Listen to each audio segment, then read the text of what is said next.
Good evening, Stevens Point, and welcome back to another episode of the Sports Hub. I'm your host, Will Haroldson, and joining me, as always, are my partners, Brody Kupsky and Ashton Parker. This was another eventful weekend of sports, and we will break it all down when we come back.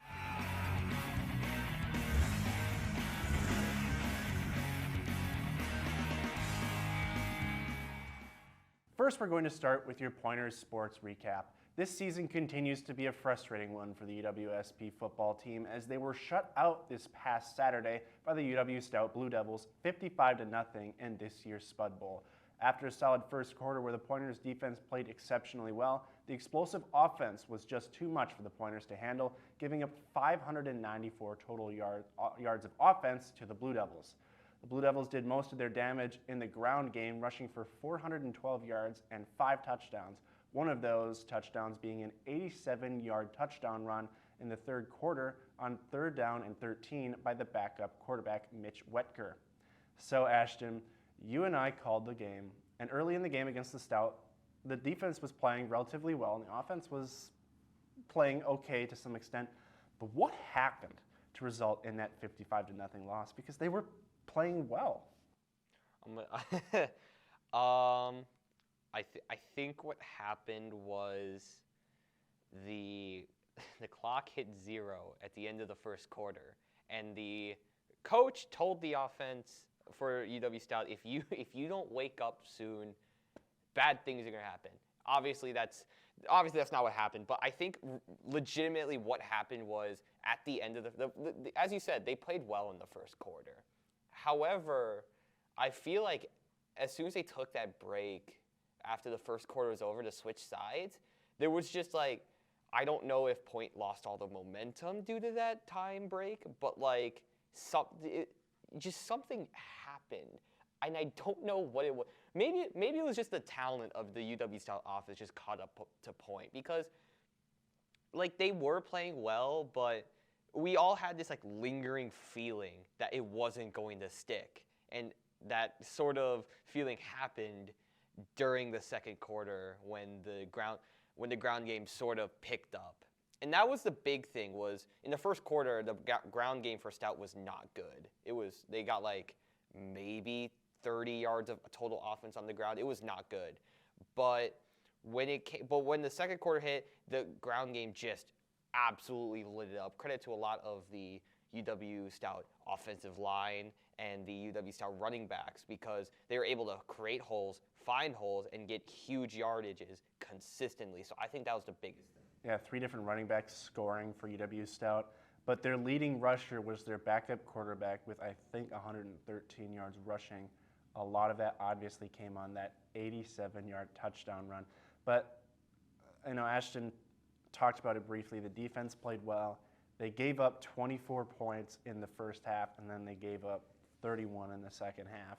It was just, do you think it was just the offense was slowing down so much they just kind of woke up and exploded that way? I mean, that seems like to be the only reasonable answer to how that happens. I mean, hard to say. A lot of things can go into how an offense all of a sudden just starts scoring points. But, some stats I'm taking away from Stout. They're averaging 40.5 points this season, so it's not unlikely that they don't score a ton. But I don't know if it's just Point's defense just shutting down after having one good quarter, or Stout's offense is just really good. But I don't have much to say about Point. It's looking pretty bleak for them this season.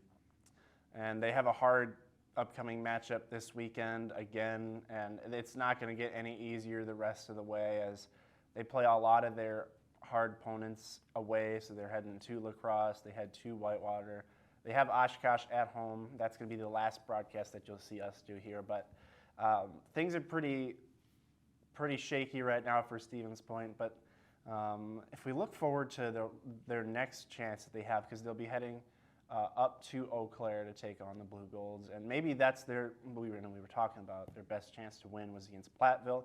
Obviously that didn't happen, but these are 2 teams that are struggling in Eau Claire and Point, and maybe if Stevens Point's able to snatch a win against Eau Claire, that could do wonders for your confidence moving forward. Yeah, it's all about just trying to find that one good game. Point really hasn't had that this year. The only one that you could argue is Simpson College, where they did win 35-14. But at this point, it's just try and find stuff for the future. There's not much you really can do. You just got to try and find just those bright spots, if anything, just to try and take forward to the next year. Yeah, 100% with that. You just find the win here, and it'll be a bright spot in your season. But you look at the rest of the season, it's not looking pretty. But definitely for Luc Vinet as first-year head coach here, it'll look good.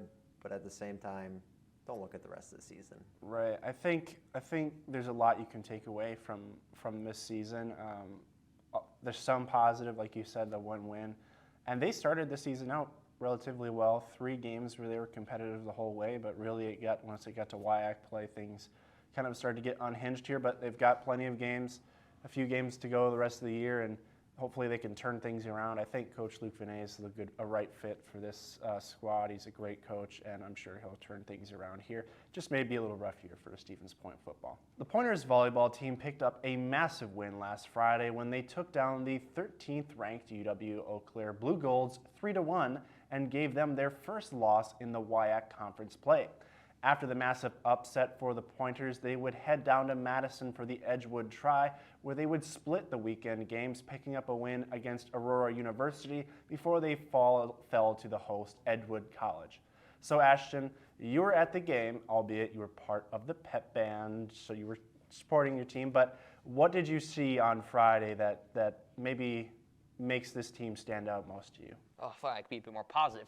Okay, so what I saw in the volleyball team was a lot of grit to them. They had a lot of comeback. At the beginning of most of the sets, that game versus Eau Claire, they were down near in the beginning. I remember set 1 it was 8-12. Set 2 it was 9-12 or something they were down a few points in the beginning, but every time they constantly just fought back. Set 2 wasn't great. They lost, I think it was 25-16, 25-17 or something. But as soon as they lost that, they came right back in set 3, won 25-17 that set, and then just looked ahead. It was close set 4, but ultimately I just saw a lot of grit and a lot of just determination to win, and that's really good because they really needed that win. So they picked up 1 loss over the weekend. All things not over. They have 2 opportunities obviously this week. They have a game on Friday, then a game Saturday. But officially they have only 1 loss in neutral site, but they have been very good in neutral site games this year. I believe it's 9-1 now, or excuse me, it'll be 8-1. So what does doing that well in neutral sites do for your confidence heading towards the NCAA tournament? Because obviously you don't want to speculate what the committee is going to say right now. Stevens Point's probably trending in the direction of they're going to make the NCAA tournament. This has got to be good to having so many neutral site wins for your confidence to go a long ways. Definitely with that, all the games are played at neutral sites, so having that confidence in those sites gives you a better chance to win games, especially since you've already won 8 games out of 9. Obviously, 1 loss is not going to hurt you too much, but definitely looking for the future. They're going to look good in the NCAA tournament if they make it. Not saying they're going to make it, because for all we know, they could lose the rest of their games and completely bow out of it. But they definitely have a good shot at making it and playing well in it. Like I said, anything can happen, but we're at this point. They're 19-5. They really have everything ahead of them. They just the WIAC to be honest, and I don't want to be too much of a homer, but the WIAC for me is really theirs to take. All they have to do is just play the games the rest of the season. Obviously, you're probably saying, "Oh, Will, of course, you just got to win." But it's right there in front of them. If they can go out and they can execute and they can win games, it's all right there for them. And now they're 1 game behind. They're 3-2 in conference, but they'll have plenty of opportunities. They actually have to bring Whitewater here. They're going to head to Oshkosh, try to get revenge there. But it's all in front of them. And it's all there for them to take. I agree. And just a last point, just to make an analysis about neutral sites. I think it is still important that you're actually still undefeated in neutral sites, because that game versus Edgewood didn't count because Edgewood was the host, so they're still perfect. But yeah, so looking ahead, I think that they have a really, really good shot of winning the WIAC tournament. Are they the favorites, or do they have like it? Of course, it's their own destiny, but I still personally think, looking at it, Whitewater probably still has the best shot. Whitewater is perfect in WIAC play. We did almost beat them, lost in set 5, so it will be a really, really big revenge game. But you also got to look. Point got 3-0 swept by Oshkosh, if I'm correct. It was 3-1. Okay, it was still not a great loss, but I still think with the way that they're playing right now, if they can win most of the games in the rest of the season, I think they'll have a really, really solid shot of eventually making, or I think they will make the NCAA tournament. I really do. And I think they will have, if they can get to the finals of the WIAC tournament, which I definitely think I think they can make the finals of the WIAC tournament. Winning it, I'm not entirely sure, because I'm generally a lot more pessimistic when it comes to, finals and tournaments and all that stuff. But I still think they got a really, really solid shot. Well, that's going to do it for UWSP Sports. We're going to take a short break and come back with some regional sports action. So don't go away. We'll be right back. The Media Studies is a program for people who love to tell stories, whether that be in written form, visual, or audio. Media Studies is exciting because it's always fresh, it's always new. Media is at the center of everything we do. More and more people are asked to engage with media and use media. Our program really provides students with skills and techniques to be better prepared for that in the future.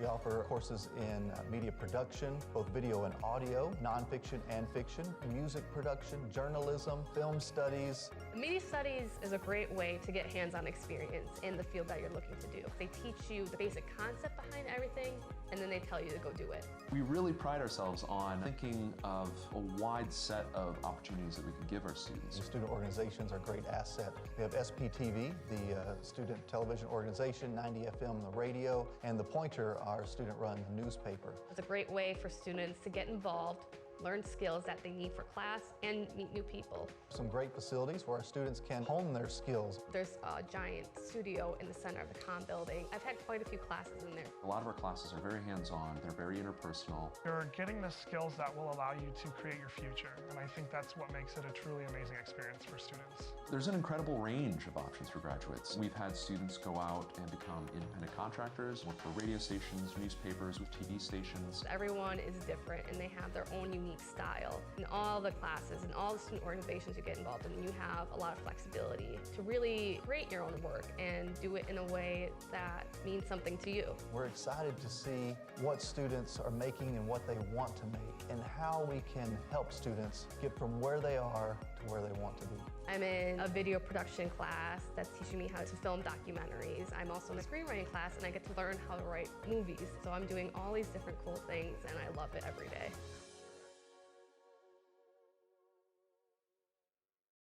This last weekend in college football was a weekend of upsets. Number 6 Tennessee walks off number 3 Alabama in dramatic fashion. Number 20 Utah takes out the high-powered number 7 USC Trojans. Number 18 Syracuse defeated number 15 NC State to remain undefeated.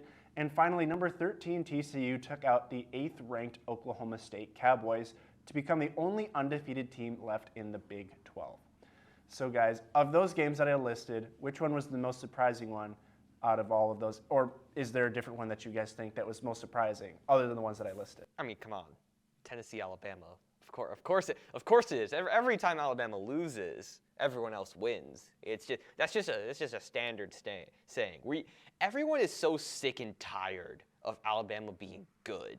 Like, except of course Alabama fans, but like everyone else, just every time there's like a shot of another team beating them, they are going to care. And I think this means a ton to Tennessee, because now they're a top 4 team. They are, if like, let's just say college football playoffs start now, they're in it. So, and they're still undefeated. So I think they have this gives them a really, really realistic shot of winning the SEC. And I think it's like, I think that was the biggest upset, just because sheer the fact it's Alabama. But I think we should also, take a little time to mention TCU as well. They have a really surprisingly strong football program this year. Remember, as you said, the only undefeated team left in the Big 12. So, I think just those, but still, of course, it's Tennessee. Both of those teams, I think, have a few tests left. Obviously, Tennessee has the biggest one. They're going to be going against the reigning national champions, the Georgia Bulldogs. They're actually going to Georgia for that. That's going to be probably their second biggest game of the year, last one being when they took down Alabama, which is a huge win. And then TCU is going to be taking on Texas. The Longhorns, a team that could have legitimately, if Quinn Ewers didn't get hurt against Alabama, could still be an undefeated team in top 10. But, coulda, shoulda, woulda happened. That doesn't mean anything. Brody, what was your kind of key points in the college football weekend? I would say just Alabama losing. As Ashton said, when Alabama loses, America wins. Exactly. It's a great feeling to see all the Tennessee fans ripping down the goalposts, thrown into the river there, and it's a great feeling for them. But I will say, I did see this. Oklahoma beat number 19 Kansas 52-42, which is kind of flying under the radar, but Oklahoma has been not so great this season, and Kansas is looking pretty well. Oklahoma went from number 6 in the country to unranked in a matter of 3 weeks. And this college football season has been so bizarre because a lot of teams who are maybe particularly not good normally, like an Illinois or a Kansas or a Kansas State, have been good this year. And the teams that are typically good, Wisconsin, Michigan State, and Iowa, and Oklahoma, are bad. It's been a year of chaos, and honestly, to me, there's one conference where I know who's going to win it, and it's the Big Ten. Ohio State's going to win it. They're the best team. But really, other than that, I think a lot of the conferences are up for grabs. Now, one game you guys didn't mention that I talked about a little bit was Utah beating USC. USC was on the trajectory the way they were, ranked number 7 in the country. If they keep winning, they probably had a strong case for the college football playoff. Now there's a big game this upcoming weekend in Eugene, Oregon, when Oregon's taking on UCLA. That's going to be a top 15 matchup. That's going to be 10 versus 11. So that's UCLA versus Oregon's a top 10 matchup. Yeah. It's 9 versus 10. So it's going to be a top 10 matchup. That's going to go a long ways in deciding the Pac-12. But to me, yeah, that upset of Utah beating USC, that was a big one as well. Yeah, it was, and I think it's just always the case of just Utah in general, because no one really pays attention to Utah teams at all. The Utah Jazz, they remember when they were the 1 seed. I remember when they were the 1 seed in the NBA just a couple years ago. Completely flopped out of the playoffs, but hey, they were the 1 seed. And now just Utah has been kind of consistently good recently. It's just they've always just flew under the national market's radar. But I think that is important to mention as well. I just want to talk about the goalpost situation again for Tennessee. Yeah, Tennessee, obviously, they rushed the field. I mean, it was fair. The kick, too, was an ugly kick that got through, but that was about a couple inches and it being short, and we're heading into overtime, and I don't know how many teams want to go into overtime against Alabama, but they made it. They're number 3 in the country now, but yeah, they partied pretty hard. They took those goalposts, they sent them out of the stadium there, eh? There were videos of them going to bars, and as well as I think in the aftermath, the Tennessee football Twitter page posted a GoFundMe because hey, we kind of need 10 to 15 grand to buy new goalposts, or else we can't play this weekend. Please give us money. And I just think it's really funny.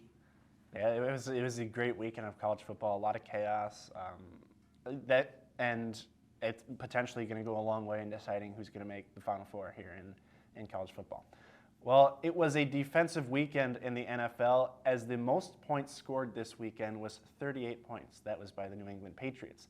5 teams could not score at least 14 points on the weekend, one of those teams being the Green Bay Packers, as the New York Jets came into Lambeau and upset the Packers 27-10. In other games, Josh Allen and the Buffalo Bills got their revenge against the Kansas City Chiefs, as his squad bounced Patrick Mahomes 24-20. And now hold the all-important AFC tiebreaker. So guys, what did you make of what happened in the NFL this past weekend? I know what's probably the most important game was that Chiefs-Bills game. Bills get revenge. That's going to go a long ways in deciding who wins the AFC, I think. Definitely, without question, Bills looking really well this season, and I mean, they're pretty much making a case why they should be in the Super Bowl and, you know, win the whole thing. But if we want to really talk about the Packers, oh boy, their offensive line, I mean, what is it? It was gone pretty much. I mean, guys like Elton Jenkins were having trouble. I mean, Quinnen Williams, I mean, credit to him. He had a really good game for the Jets. I mean, he blocked a field goal. He had how many sacks? But, you know, the Packers' offensive line it's always really good every season. We usually have a couple Pro Bowlers, definitely. But, I mean, it looked like a college team out there. They didn't know where they were blocking. They didn't know who to block. It was so ugly. It's starting to get close to panic time for the Packers because the past 2 games they have played, they looked pretty bad. Defense, the running defense was not good. Breece Hall ran all over the Packers defense. And this is something they're going to have to figure out because the Vikings may start to run away with the division if they're not careful. If there's one word that I can describe this Packers team with right now is soulless. I feel absolutely nothing when I watch this team, and I don't know if it's something with the coaching.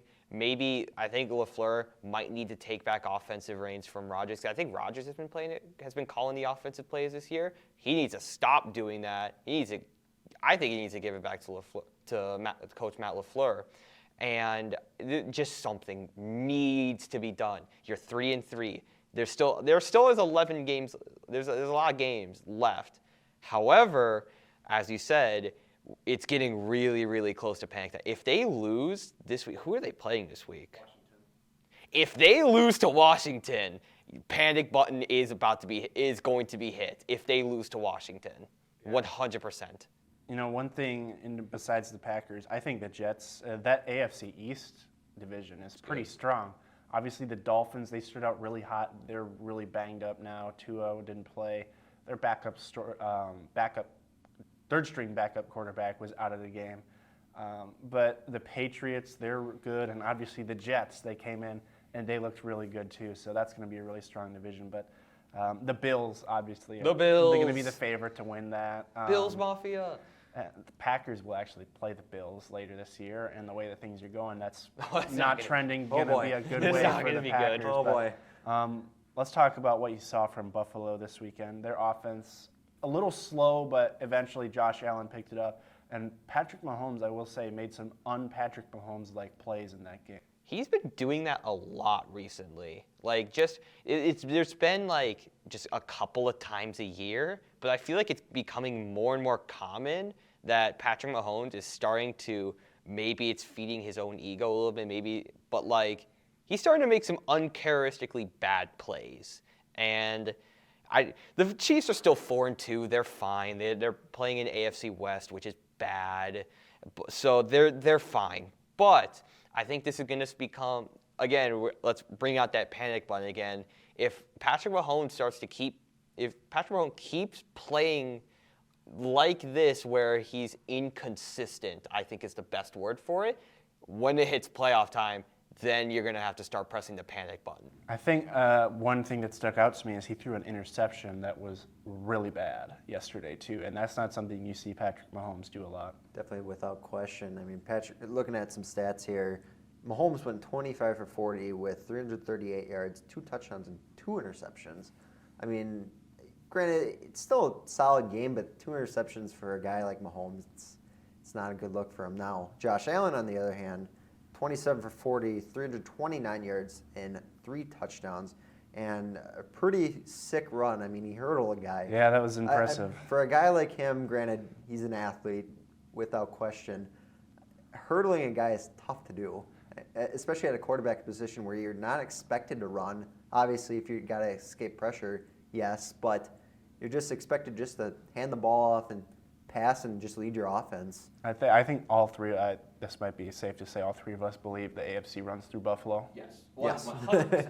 Yeah. No way it doesn't. And the NFC is really up for grabs because maybe Philadelphia, I think they're pretty good. They had a nice performance last night. It was against Cooper Rush. And actually, Jake Ferguson, former Badger tight end, he scored a first career touchdown yesterday for the Cowboys too. But yeah, I think the AFC is really Buffalo's to take. And it's really not much more you can say about that because there's really, I mean, it's competitive. The Chiefs, obviously, they're going to stick around there. And other teams, you never know, may pop up here and there, but I think, yeah, it's mostly Buffalo's to take for sure. Well, for the second week in a row, we're going to do our Rank 'em segment. This is where we go around and rank the top 3 moments of the weekend in sports. So I will start, and then I'll hand it off to Ashton, and then Brody's going to finish it off. So I will start. At number 3 for me is going to be Tennessee knocking off Alabama. Now, I know I was hyping it up a lot, saying that it was pretty big. Hayden Hooker had himself one heck of a ball game. And it was really impactful for Tennessee, and that's going to change their entire season. For number 2, I'm going to probably say the upsets in the NFL. So the Packers losing, the Buccaneers losing to Pittsburgh, all of that happening. Just a crazy weekend in the NFL. A lot of teams who you thought were good teams are maybe showing that they're not as good as we thought. And then for number 1, I'm going to just say the madness that has happened in the MLB playoffs, that a team with 111 wins couldn't beat San Diego, and Philadelphia took out Atlanta. That's going to be my top 3. And now I'll hand it off to Ashton. All right. Let's go. Number 3. I'm gonna give it. Let's stick to college. I'm gonna give UWSP beating Eau Claire. I really do think that was the biggest win of the season. They needed that win because if you lost that game, you are 3-3 in the WIAC. That's not good. So winning that was massive. Number 2, yeah, give me San Diego beating LA. And much like Alabama, whenever the Dodgers lose, America wins. Let's go San Diego. And then finally, I'm gonna go a bit left field. I'm gonna say Eagles Cowboys. I think the Eagles have I think the NFC is gonna run through Philly. The Eagles look really, really good. And Jalen Hurts is looking amazing recently. So give me Philly Buffalo Super Bowl. Way too early predictions. All right, Brody, your turn. I guess my top 3, I'll start with number 3 here. The Mariners putting up a fight against the Astros. I mean, they went to 18 innings to just keep themselves in the playoffs. Obviously, it didn't happen for them, which is a very sad moment. But a credit to them having a great season. Breaking their playoff curse, 21 years. That's insane. That's even older than I am. But my number 2 would have to be Alabama and Tennessee. I mean, as I said before, when Alabama loses, America wins. It's the greatest moment. And a credit to Tennessee for having such a really good performance. And my number 1, I mean, I'd say have to be the upsets in the NFL. I mean, the Giants came back against the Ravens, which was pretty insane. I mean, the Ravens have been struggling a little bit, but the Jets beating the Packers hurts a lot, but credit to the Jets for playing really well. And now I guess I'd have to say just a lot of teams are looking good, a lot of teams are looking bad in the NFL. But, a credit to the teams that are showing out, like the Jets. I mean, the Jaguars are looking solid this season, a couple losses here and there, but they've been looking well. The Eagles, I mean, a big step up in there. I mean, like Ashton said, it could be a Philly-Buffalo Super Bowl, obviously. Oh boy, the carnage with that. At least a city will be destroyed. Yeah, that would result in a city being destroyed in that party. Well, that'd be great. Well, that's going to do it for Rank 'em, and that's going to do it for another episode of the Sports Hub. If you found yourself enjoying what you saw, why not check out the other content we have here at SBTV? For my partners Ashton Parker and Brody Kupsky, I'm Will Haroldson, and we will see you next time, Pointers.